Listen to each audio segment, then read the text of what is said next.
Fáiltear Nash Grí Shrahadó de Comhrá Le Tomás, Le EIRGRID.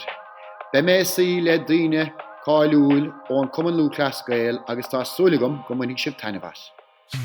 I remember saying to him, this is some trip, Sean Murray. This is unbelievable. He says, it's not a trip, Mugsy, it's a tour. And I was like, no, but you know what I mean? He says, no, I don't. So proud there again, D&G, who're they again, D&G, Dalshin Cavanagh. Yeah, to LNG anyway, Larry and Galvin anyway, that's the brand name anyway. This season, the show is brought to you by EIRGRID, official timing sponsors of the GAA All-Ireland Hurling and Football Championship, and key drivers in Ireland's pursuit of a cleaner energy future.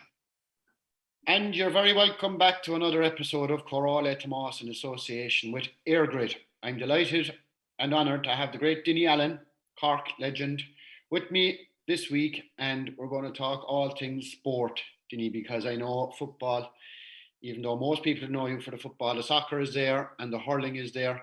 Do you know the one thing, Dinny, that jumped out at me straight away was, and in 1989, you played, and correct me if I'm wrong here, you played your first game for Cork in 72 in Championship.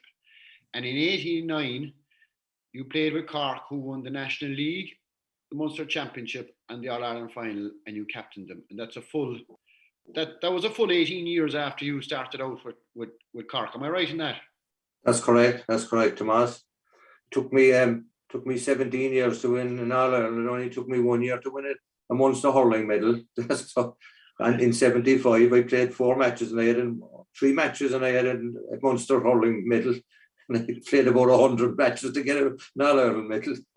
Just unreal, isn't it? Was it only the 1 year? Because I knew you won a Munster Championship. Was it 75? Was that only the 1 year you played? Did they allow you to go in, Dinny? Because you obviously were good enough to play it. But I had a good season that year. We were beaten by Galway in the semi-final. We had a good season. But the following year, Frank Murphy arrived as a selector, my favourite friend. And all of a sudden, I was a sub, which wasn't too bad for him, like, to make me a sub. I thought that was very good out of him. But he then, after about 3 matches, I was brought on in 2 National League matches, like with 10 minutes to go or something like that. Nothing happened. So I was then dropped completely off the panel that time. So I was back to just football and soccer then, you know. So a lot of people would know, and I'd be interested, you know, I was obviously playing with Nemo, but I'd be interested in the history of the club and all that. But in the 70s, especially, Dinny, like there's obviously hurling there, but they were very strong in the hurling in the early days, Nemo, weren't they?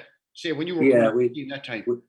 We won an intermediate in 1971 against Carrytool with a score of, this is the most disbelievable score of all times. We scored 4-13 in the final of the intermediate, and the opposition, Carrytool, scored 8 goals and 1 point. Jesus Christ! That makes it a draw, right? The fella that got the point for Carrytool was man of the match, as everyone was getting goals, like, so the point was brilliant thing to get, you know.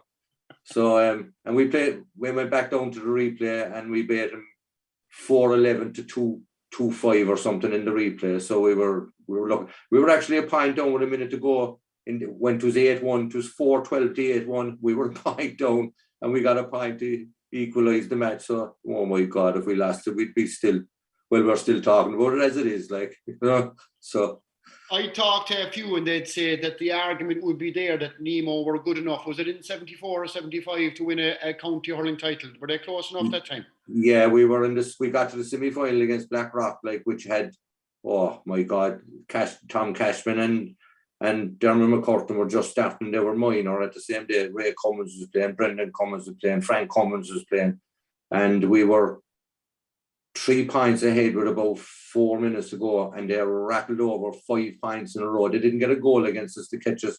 They rattled over 5 points in a row and beat us by two points. So we started going downhill, kind of. We were senior from 72 to 82. So we had 10 years there. Like, we beat a couple of the big clubs, like the Glenno we beat, and we beat Passage. Passage were big at the time, or good. Justin McCarthy played with them. But we had some good innings, but that was the nearest we came to the semi-final. We were shattered. We were you know, we were very close to beating them, you know. Actually, they were beaten in the final after by the Bears. I think everyone, when they beat us, they got too overconfident, I'd say. I was going to say, what would your earliest memories, Dinny, be of Nemo?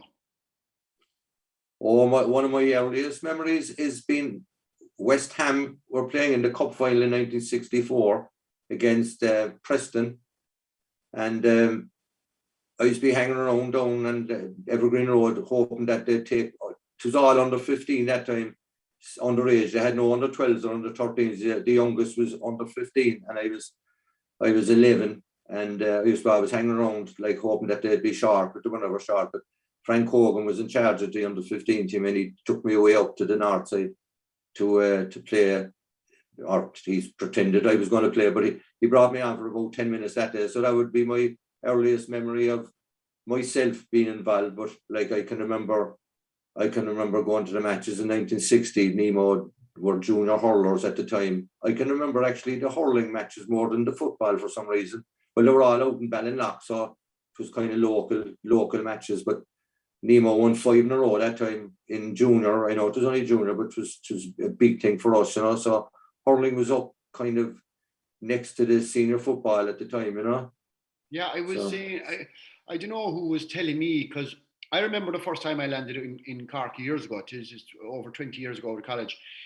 And I landed into the old Nemo. I wandered in there, myself and Adam McGarrett, one evening, in the old Nemo clubhouse. And we were brought up on Kerry's Golden Years, and that was the only video. There was no social media. There was nothing like there is nowadays. So we used to play that tape over and over. And I couldn't believe that the evening we walked into the old Nemo clubhouse, and everybody thinks of Nemo now with the big brand new clubhouse and all that came after. But the old Nemo clubhouse, yourself and Jimmy Kerrigan, I think, were sitting up at the counter. It was a quiet Sunday evening, and he came down and he sat down with us. I don't know, do you remember that now? But he made us fierce welcome. That old club there, I think it was Jim Cremin, Lord have mercy on him, that told me before. There was another clubhouse before that again, like, was there? Yeah, there was, yeah. It was only the size of a house, you know. There used to be a front door to it with a big table table in it. And in the back then there was a snooker table, and they used to hold their meetings there. Tis still in Turner's Cross. It's still there. Like, I think there's a fire extinguisher offices now inside there. So yeah, that was before the other one. Yeah.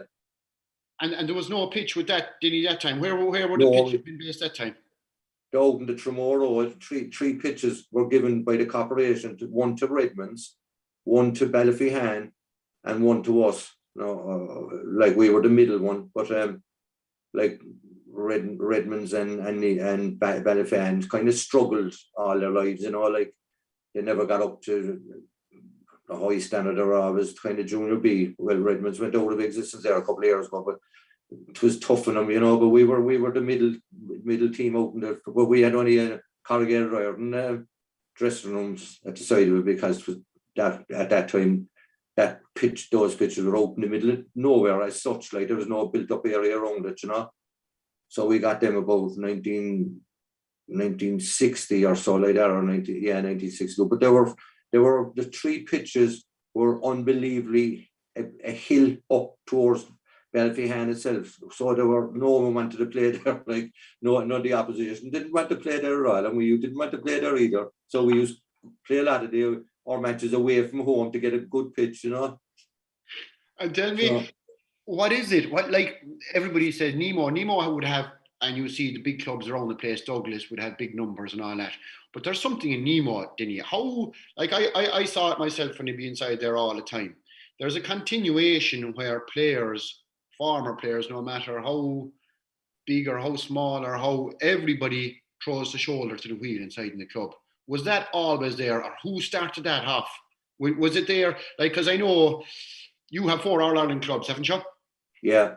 Yeah. So that success, and sometimes with a club, there might be a quiet period, which there was, but they came again. So obviously, all the fellas that won the early county championships and won the early All-Irelands, they stayed involved and made sure that there was always a proper youth policy where young fellas are coming up and taught the right way. I think even outside of the football, they're taught how to behave, really, aren't they? That's the one. I think that's what you have at Tomás. I think definitely more than the playing wise. We were very clannish. I know all clubs are probably clannish to an extent, but like we were kind of developing, and I can never remember not going out at night time, like at say 16 or 17, not going anywhere, up to the shop and hang around for the night. But like there'd never be less than 8 or 9 of fellas there, and they'd all be playing with Nemo, like with good, bad, and indifferent, And it was just a passion we built up, I think, for Nemo. Like we didn't build it up, it just arrived, and it was a passion for the club, like a fierce love of it. And then Jim Cremin would have been one of the fellas with us now, But Jim, we were very successful in 1970 the minor Nemo team. We won the Hurling and football that year counties, and we won 6 trophies anyhow, that team. But Jim was 3 months over age for that team, and he lost out nearly all the way up, Like he lost out all the way up until we came to senior, and then he played senior hurling then with us. He won a county medal with UCC in hurling, and he came on the day that we left in the 8 goals in a pint. He came on the second day, because your man was after leaving in another 3 the second day. So Jim was brought on the second day, so he played senior hurling for us after that. But he missed out on a load of good crack with us that time. But he still travelled to the matches and everything like that, like, and he'd be in the dressing room and everything with us, But he just couldn't tug off. He was just 3 months over age for all that kind of stuff, which was kind of sad. But like, it was the first question you asked, like, it was passion for the club. Like I spoke there recently above, lads, and I'm still trying to tell fellas like up there, it isn't about stats at all. Like stats are useless. Like if you don't have passion, wasting their time. Like it's passion first. Stats are second or third or fourth even. I don't know, but they're definitely not first with me anyhow. I totally agree. Do you know what's in the club as well is there's desperate humour. I don't know, is it the characters or I said this before where I played one of a league game and I was disgusted. We lost the league game and I was inside in the bar afterwards and Jimmy Kerrigan and I played the whole game now. I played the whole game. I played poorly the same day now, Dinny, to be fair. And Dinny just walked past, or Jimmy just walked past and he just whispers in my ear, they should have brought you on today. And he kept walking. And I tried to say, I was playing Jimmy, and then I stopped it, and I said, and this is straight after the game, like, so there is that, like, that little bit of humour, but... Oh, yeah, there's humour in it too, yeah. Sarcastic humour, like, is in it, like, you know what I mean? You're not funny unless you're sarcastic as well, you have to build that in.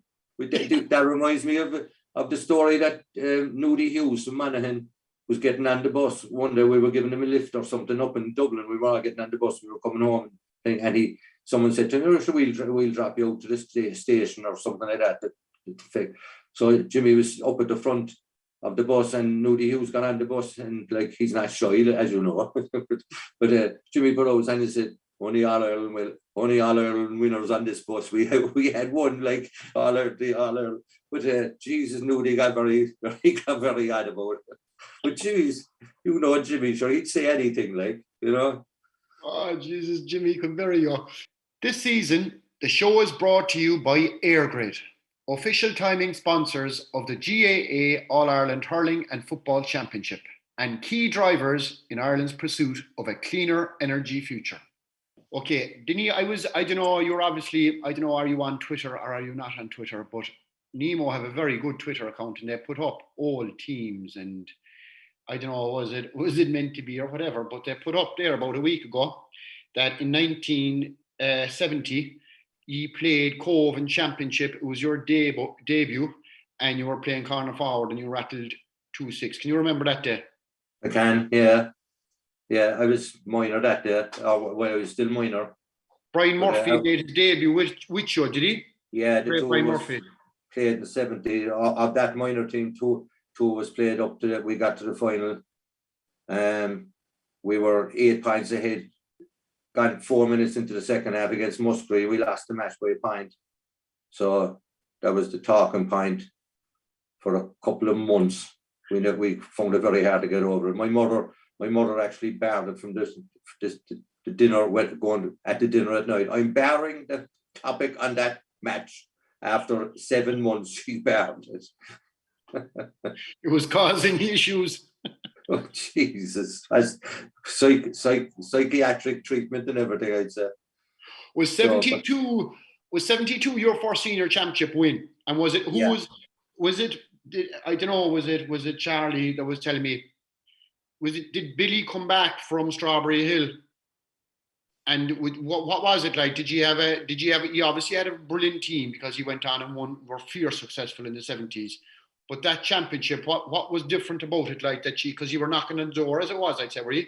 Yeah, we were knocking on the door for 70 now. Like we threw away that. Well, we lost a lead of 8 points. You must be made a mess of it. But 71, we were beaten in the semi-final, and then 72 was we won the final. And the lads, I went away playing soccer after that, and the lads went on to win an All-Ireland club against Vincent's in a replay. Like Keaveney and all the good, the very best, and Bobby Doyle and Keaveney and Gay O'Driscoll and Hannah were all playing with them, and I wasn't involved, but I used to go to the matches, all right, but Nemo wouldn't play me, because was that because of the soccer, didn't he? Well, it was because I said you have to give a full commitment, and I was decided I wanted to try this soccer for a while, so I didn't give him the commitment. And but I went to the matches in the bus with the rest of it, with all my friends, that weren't playing, So that's the way I was, and I like at the time, I wasn't that upset about it, because I said, look, I'm have to decide this is my own fault if it is a fault, so I made it myself. But it came a bit complicated then 2 years later, because the Nemo hurlers were in senior hurling, and there was a few different fellas involved with that, and they decided they'd play me, and the football selectors wouldn't play me, and the hurlers did play me, and it did cause a bit of it was a bit divisive for it, for a while, but I came back in 75 then. I told the soccer that I'd play when I could, so I played on for 12 years. No one realizes this. I mustn't have been playing very well. As well as it says, you only played for 2 or 3 years. I said I played for 12 years. I played another 8 years after that. But I was scoring about 4 goals a year. I'd say only. I knew it. I didn't realise it. I was playing golf with you one day, and I never realised you played European Cup football. And I know it was Cork Hibs at the time, and they played in Flower Lodge, which is now Parky Arena nowadays, isn't it? But tell me, it took fair balls, didn't he, to actually Nemo, who were knocking on the door, and success was obviously there. But you wanted to go have a cut up the soccer. You obviously loved. You're obviously good at it as well. But that was because you won it. You were fairly successful at it, Yeah, well, that's even more successful in hurling, because I only took 4 months to win an FAI Cup medal. I joined in January, and I had a cup medal by April or May, So I was saying this is very easy. So I won about 5 trophies that year with Hibs. There was the top 4, and there was the Shield, and there was the FAI Cup, and we were second in the league and that sort of thing. And that year then I was picked for Ireland for everyone says it's an amateur thing. It wasn't. It was an under-20, the under-23 Irish team I was picked for, and they had no tournaments that time for under-23s, but we played France up in Daly Mount Park. We went up on a Wednesday, and we stayed until Sunday. Fellas got us. We trained twice a day for it, and I told everyone that Platini was playing for France, because there was only about 24 at the match. But I told everyone that Platini was, and I was marking him so how could I prove it different? You know what I mean? So, but I loved playing soccer. You know what I did? The first thing that I loved about it, you had your freedom to play on the right side, or you could wander over to the left side of the pitch or something like that, And the fella that would be on you, wouldn't go follow your all. He'd play in his own place, so if he was getting the better of you, you'd wander over to the other side to see how bad your fella was. You do a lot of moving, Did you do a lot of swapping? I did an awful lot of it. That was like me when I was coming to the end, and the two Cronins with Nemo, as you know, two young fit lads, and I was playing centre back. Anytime I came across a young pouter there with Douglas, I didn't know who he was at the time, but I told I think it was Stephen Cronin. Now nobody spoke to me from the sideline. I was getting a skinning, and I told Stephen, boys told you to go in there centre back. That's the way to do it. If I had to ask you, what would be the difference, say, in terms of the soccer and the football at the time, in terms of the crowd? Was it a different atmosphere? Was it a different feeling to the club feeling you had with Nemo, or was it similar? Well, I mean, my friends, I never left my friends. I played a soccer match and I'd be back up with Nemo afterwards, you know. Yeah. And there's the famous fella that played in Cork, Carol Davenport. He was fond of the women, that sort of thing, and Jay-Z had an awful name for the women. But we played a match one day with Celtic. I was with this time, and the dad says to me, "Where's your club?" I said, "It's just up the road. Will we go for a drink?" We were after playing a match, you know. So we went up to the club anyhow. There was a fella above in the club. He was the next chairman. He hated soccer, right? So Carol Davenport came in with me anyhow. Carol Davenport hadn't a clue about Gaelic football. So he went, "I'll call a drink," and he went up to the counter, and he says, this fella, the chairman, was sitting there, and he starts talking to him because he's very friendly, Carol, and he says to him, "Did you go to the game today?" And your man says, "No." Dinny played very well. He got 2 goals. Not an answer over your man. He came back down with the drink. He said, "He's very odd, that man up there. He wouldn't talk to me. He hated us coming into the club." You know. And was it through the FAI Cup win that you played the European football then? We played Bratislava over there, you know, in Czechoslovakia, and then we were only beaten 1-0. But I got concussed during the match, and they took me off, and I was put into bed in the hotel, and they said, the doctor came from Czechoslovakia. We had no doctor at that time, and the doctor from Czechoslovakia came in, and he said he'll have to stay in the bed for a week in Czechoslovakia. So the manager said, "He's not staying in this country. Get him out. So I was lucky to get out, but I could be still over there. Maybe a couple of young Dinny Allen scoring for Bratislava over. I'd be probably fighting in the Ukraine or something. Tell me, what was the setup like? Were they called Cork Hibs at the time, Dinny? What was the setup like in terms of travelling, in terms of training, in terms of professionalism? I know there was nobody being paid that time, was there? Well, they were. We were all being paid. Dave, because you wouldn't have heard of him, or you might have. Dave, because he was a manager, he played with Arsenal and Manchester City. He came over here. He got a bad knee, and he came over. He was only 32, but his knee was at him. But he played like League of Ireland. He was very good. He was very professional. And the training was brilliant. And it was just different. We were doing good training too, Gaelic, but it was good, and the atmosphere was professional enough, you know, and even going back that time, and you know, it was all buses and leaving, and you could be leaving at 7 a.m. I remember playing Finn Harps in 73 in a league match, and we got home at 6 o'clock in the morning from the bus and from Donegal, you know, and a fella, John McCarthy, you would have met him in Nemo, I'd say. John McCarthy was trying to keep himself standing up, walking out the Curragh Road where I was playing. He was as drunk as a skunk. But Nemo were out to win the county final that day. I missed the county final over it. I really said I'm after making a great choice here. I was sick of the bus, sick of the journey, and Nemo were after winning against Calvary, and I was saying, Jesus, what am I after doing to myself? But I got over it. By Tuesday night, it was over it.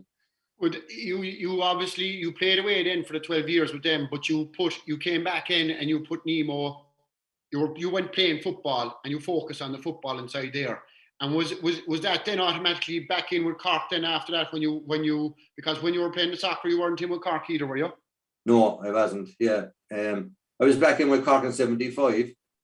I think that was the time your uncle gave me the box. 75, I think was the. I think that was the Munster final. Of, as a fella says, Jesus, I scored a good couple of goals for Cork, but no one talks about that. They talk about the flicking box I got. I wasn't actually going to bring it up, but you realise, like, somebody showed me lately, there's about 11 million views on that somewhere, and it's gone worldwide, and people are asking, what sport is that? And where do you play that? And how come that man was not sent off? What is, as we're talking about it, I remember one night, there was tears coming down my eyes. We were after a few pints and you were telling me about it, and you said you looked around and you just saw this mad lunatic. And you said, Jesus Christ. There was obviously a bit of argy-bargy before it, Dinny, was it? Well, I did give him a short arm, all right, in the snout, all right. So I said, so he could have done anything to me after that, because I thought I was gone. I genuinely thought I was sent off, because he had me caught by the hand, and I thought, oh geez, I'm definitely gone here. And next party he evened it up anyway with the other one. So he left the two of us on, you know. But, what I liked about it was when you were jogging back, you had the arm around the two of you, best buddies going back in. That's right, yeah. And Paddy's always great to tell. Paddy's always great to tell a story. Like, don't leave a lie affect your story. Like, throw in as many as you wanted, like, but just once it sounds good, you know. Who were you telling? Jesus, I couldn't. If it was raining, you'd have to go outside and actually check the weather, because Jesus, the poor man, he couldn't tell any truth at all.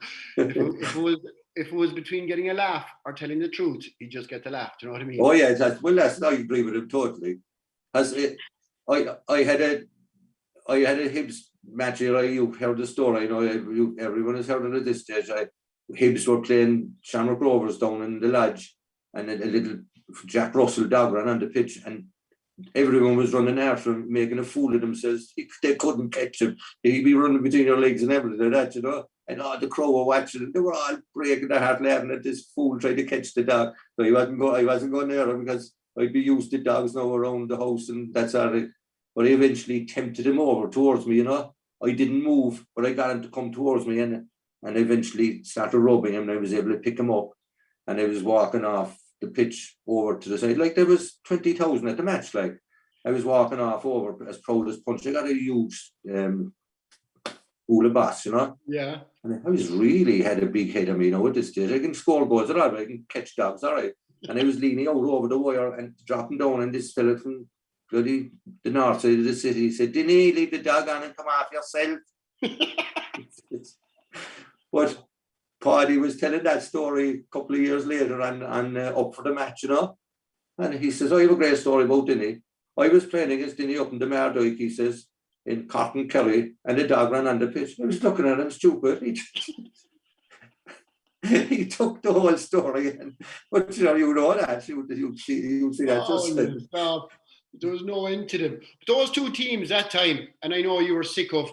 Billy would always say it, that he'd be sick of Dwyer coming in to the dressing room telling Cork fellas, "Oh Jesus, you're the second best team in the." He'd be telling him, "Will you fuck off out of the dressing room, Dwyer? Leave us alone." But they were two serious teams. What year was it when Páirc Uí Chaoimh was opened? Dinny, 76 was it that the crowd was? Yeah, but they were 76. Massive matches, weren't they? They were great matches. Yeah, but I won 7 or 8 at Munster final. I lost 8 Munster finals in a row. Like, Jesus, no wonder I'm half mad. But if there was a back door, we surely might have won 2 or 3 All Irelands, like out of 8 or 10. You know what I mean? Yeah, so, I remember. Again, those fucking golden years. I remember he had that class Adidas jersey for one. Oh yeah. But there was some of the stuff you could even see it on television. Like Kerry got a goal, it wasn't over the end line.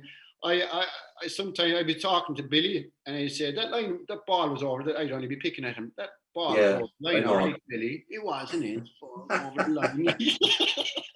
But Brian Murphy, who played and who stopped the ball in his stomach. Brian Murphy, out in Nemo. Brian, I eventually got an answer out of him. Oh, I said, Brian, was that ball over the line or not? Who stopped on the line? Well, he says, I don't know, was it over the line or not? But why would I be standing behind the fucking line? He says, if I was standing, surely be the chance I'd be standing on the line. That's all I can say about it. I can't remember whether it was or not, but surely I wasn't standing behind the line, or I'm an awful idiot, he said. So, anyhow. And 83, do you know what 83 when Tyke Murphy got the goal? Were you playing that day, Dinny? You were? Yeah. It was you actually that was fouled, wasn't it? Was. Around the middle. Paddy fouled me. Another one. I got a box for one and we got a goal for the other one. No. But then afterwards, he won that. And Kerry were caught in obviously 82 with a last gasp goal by Offaly in 83 by Cork. But when he went up to play Dublin then, was that the day that they wanted to play the extra time above in Croke Park that she says no? Oh no, that was well after, wasn't it? That was a couple of years before that, and it was a National League. It was a National League quarter final or semi final or something like that. No, that day was the day that Keith Barr got sent off on me for a two-legged tackle. So he didn't hit me. I got out of the way, but no, I had to be escorted out the dressing room that day after the match because Keith Barr was sent off and I wasn't sent off because we had a rumpus before it, you know, 2 punches, one from each of us. But the guards came into the dressing room after the match that day. We were after, oh no, not that day, I'm after getting mixed up. No, the day that of that one was 89 semi-final. That was the guards came into me after and he said, we'll have to escort you to the bus because Keith Barr was sent off and you weren't sent off. I came out and there was about 40 or 50 Dublin supporters outside. And I had 3 guards on each side of me. I was in the middle, walking over towards the Cork bus. You should have seen the reaction in the bus from Kerrigan. They thought it was the funniest thing of all times. Yeah. You didn't need any 6 guards. All you needed was Stephen O'Brien and Billy on either side of you. You'd have been fine. That's true too. Yeah, I mean, God's sake. No, the other one, the one with the Tyke Murphy one, was we went to this up to the semi-final and we were way ahead and then we draw a match, and then the replay was down in Páirc Uí Chaoimh and they hosed us in the replay down in Páirc Uí Chaoimh in 83. Joe McNally got 2 goals and he was playing outfield that time, you know, the goalkeeper, Joe McNally, is it? Yeah. He was out the field and they gave us an awful beating that day.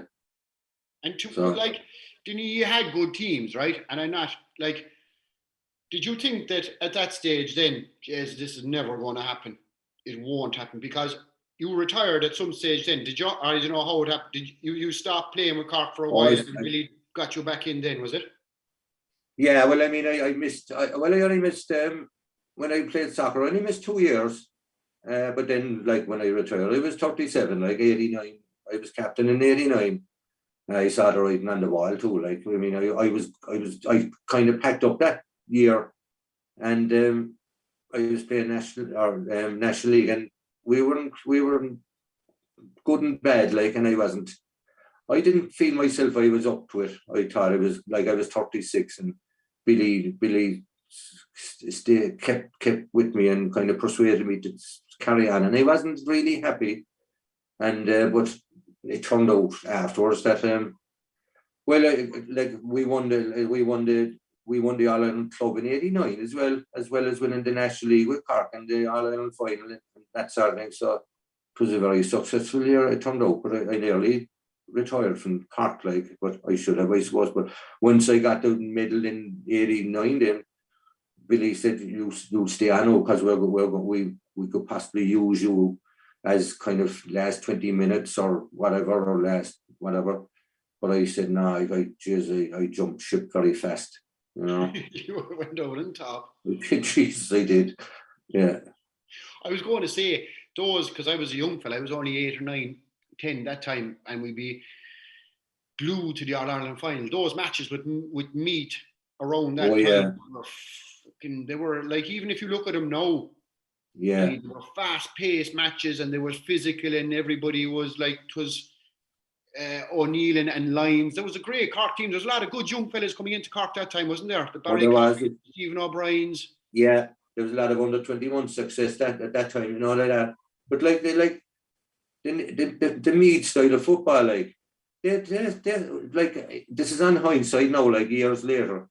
Meath didn't feel they were doing anything wrong.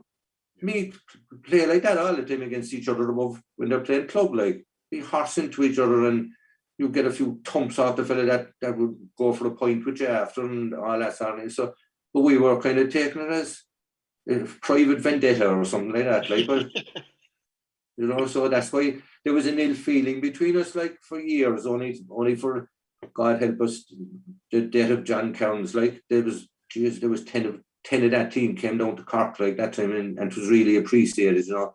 And after that, we became friends with them, but we didn't like each other during those matches, you know, in the late 80s and 1990 and that sort of thing, you know. It's one of the things in the GA, Dinny, and I know, well, you'd be great buddies with the likes of Mikey now and Tralee and all that, but throughout your career in soccer and in hurling and football and everything, the buddies you'd have and the crack and the contacts, and you'd still go out meeting up for golf and whatnot, like, that's the thing to say, and you're on about the Meath lads there, and Jesus, a lot of the time I didn't want to get to know fellas in case I liked them, but sure, basically they're all the same as ourselves, aren't they? They are all the same. I mean, I'd say, like, we're not that friendly with them in what we are friendly with them, but they're far up the country, like, so. Yeah. Like, we all love going down to Kerry, like, with all the lads, you know. We laugh, and we go down there for 3 or 4 days, you're laughing for the whole, with the stories, you know. With Bomber and the boys. Yeah, it's just great to go down there with them. Yeah. I'm not going to hold you much longer now, Ginny, don't worry.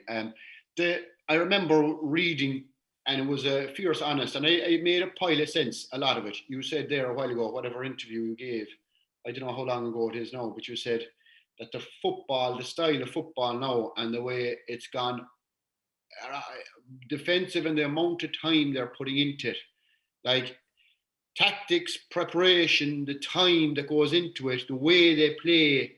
Would you like to be playing now? I'd absolutely hate it.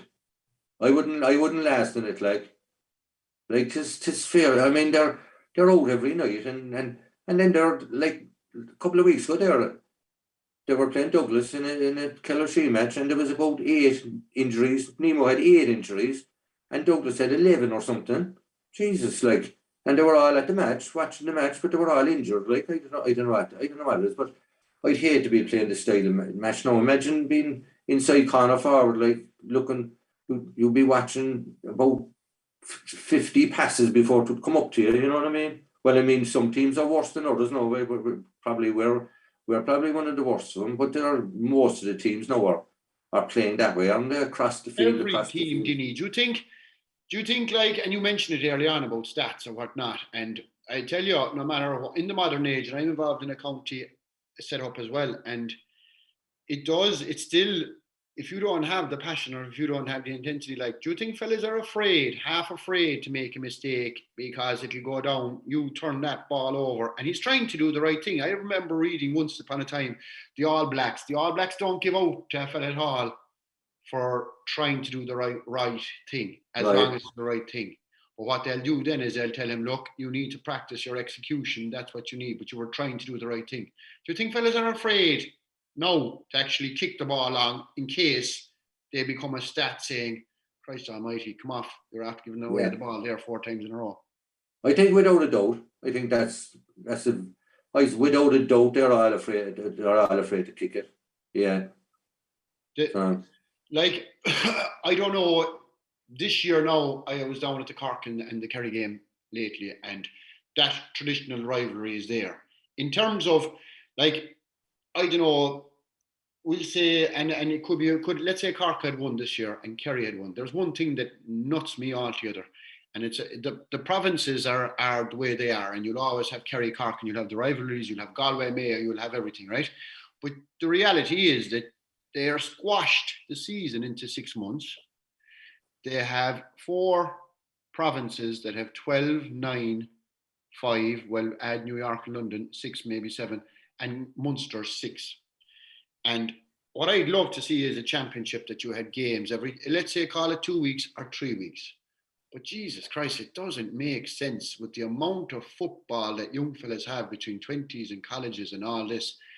In the middle of the most condensed season, if Kerry come out of Munster, they have 3 weeks between the Kerry-Cork game and the Munster final, and then they wait another 4 weeks. That's 7 weeks inside in the most condensed. And 'tisn't. What would, like, the provinces and the Munster champion, would you hold on to them, Dinny, in some form, or would you have a different series for the All-Ireland? Because look what the hurlers have, and look, Jesus Christ, the matches again next week, this weekend, or every weekend in the hurling, there's matches. But they have 2 conferences of one side of the country and the other. They don't have the provinces like the football do. I don't know. Have you an opinion, or would you say no? I'd like to keep I think the tradition that was there with the provinces is the way to keep it. I'd like to try. I'd like to try it the other way for a while, like and have say every team has 4 to 5 matches. Like, I mean, I know some are going to be lashed, like, and that's all. But you could, like, Cork now still have a chance, Cork hurling team, but I know the championship is still there. But I'd nearly try the other way. You know, put them into a section and get each county get 4 matches. You know, they're going to have matches with nobody at it, but you're going to have a lot of matches with plenty of people at it as well. You know, I think it's worth a try. You know, always go back, like, but. People want to see the big games. I remember when you were talking about that, and you were saying, look, the style of football and all that, but you still said, I'll still go to the games, like, you'll go to the big games, like, you'll always, Ginny, have your foot in terms of Nemo, you'll be at the matches, you love going to the matches still, you love going to the big, would you go to the big hurling games? I would a bit. I don't go as much as I did, like, but I went to the Cork and Kilkenny semi-final this year, you know, and I forgot how good hurling was live, you know what I mean? Like, it was the great that night. Cork, well, obviously Cork won that night, but it was fantastic to go to see it live. There's a big difference between live and television, isn't it? I know we'll watch television, just handy too, you know. But the big thing I'd have, Tomás, now at this stage is you mentioned his brother there a while ago, Stephen Cronin. Mark Cronin now, like, for instance, he's taken away by Cork this year, and he's not playing. And he went up to Derry there, I don't know, 8 weeks ago, and they brought on 5 or 6, whatever amount of subs. They brought on maximum subs. He wasn't brought on, and I'm not saying this now because it's Nemo, because I can name another 6 clubs, but I just kind of triggered it off when you said about Stephen. He wasn't brought on that day, and he wasn't brought on since. And we're playing a few Keller Sheen matches there. Like, wouldn't it be the best thing in the world for him to be allowed to play? Like, I mean, this is it. I know, like, they're saying you'll get your turn at the end of the year, but fellas that are struggling, they could be left go by the manager. The manager said, "Go away and play a game for yourself with your club." It would do the world a good, like. I don't know, did you see it, Dinny? But Jack Connor, we'd be even out about him here and there. Yeah. But last weekend, he left David Moran off, he left Killian Spillane off, he left a string of them off. And I think that's 2 weekends out of the last 5 or 6 that he's told them, go off, you need football, get club football into your legs there. And you'd be always told, to be fair, there's no point in going back playing and only going through the motions. Go back and play well with your club and come back in. No, they didn't do it all the time. I'm not saying they do it all the time. They don't. But they can do it, like. Yeah. Yeah. It's like, I mean, like, training can become a farce sometimes, like training, and then you play match A versus B, like, and all the game, like, for 20 minutes you play the game. But this training, like, all the time, like, go away and play with your club for a match, which could give you a spring in your step, I think, you know. Do you think with the COVID, Dinny, and fellas saying, do you know what, there's more to life here than even the amount of time, you touched on it there, that goes into club players, and you can obviously tell the amount of injuries that Nemo had there now, they're obviously training hard in the background. Do you think it's easier for players now to say, do you know what, I'm going off to America there for myself for the summer, I come back and I might play next, that it isn't the be all and end all, that we're after kind of building it up so much that it's easier for players to say, fuck it, I don't need this at all. No, that's definitely there. I mean, I can see it in fellas like in the club, and that it's become not as important as well. Like we'd drown ourselves before we'd miss a match, like when we were playing and when you were playing, even like you're not kind of out of it that long, but you wouldn't dream of saying, geez, I can't go away that time, that's championship time, I'll be around. So, but no, I can see it all the time in other counties as well. They're going away and then they're enjoying it. It's not one that sort of thing. But it's like a job now, though, Tomás, isn't it? Like you have a fella giving them whatever he's giving them advice and in different things, physical and mental, and giving them, I don't know what, feeding them, they're on diets and all this sort of thing. Jesus, like it is like a job now. It's what I find, Dinny, is it's an easy sell with the top counties that have a good idea that they're going to have a bit of success. But by God, and the big clubs like. But geez, if you're a club that's struggling and you're asking these fellas to put in the time, it's fierce hard. Listen, I'm going to pull the plug here, Dinny. I really enjoyed the chat. Every time I meet you, I enjoy it. It's brilliant that you came on to the podcast, and it's always that comes across by is the humble side of it and the crack and the banter and the enjoyment out of it. So I really appreciate it. I'd like to thank EIRGRID for sponsoring the Comhrá Le Tomás, and Goramila Mahagat, Dinny, and we'll be talking to you soon, no doubt, down in the club or wherever we meet. Goramila Tomás. Take care. Thanks again to our sponsor EIRGRID, official timing sponsors of the GAA All-Ireland Hurling and Football Championship, and key drivers in Ireland's pursuit of a cleaner energy future.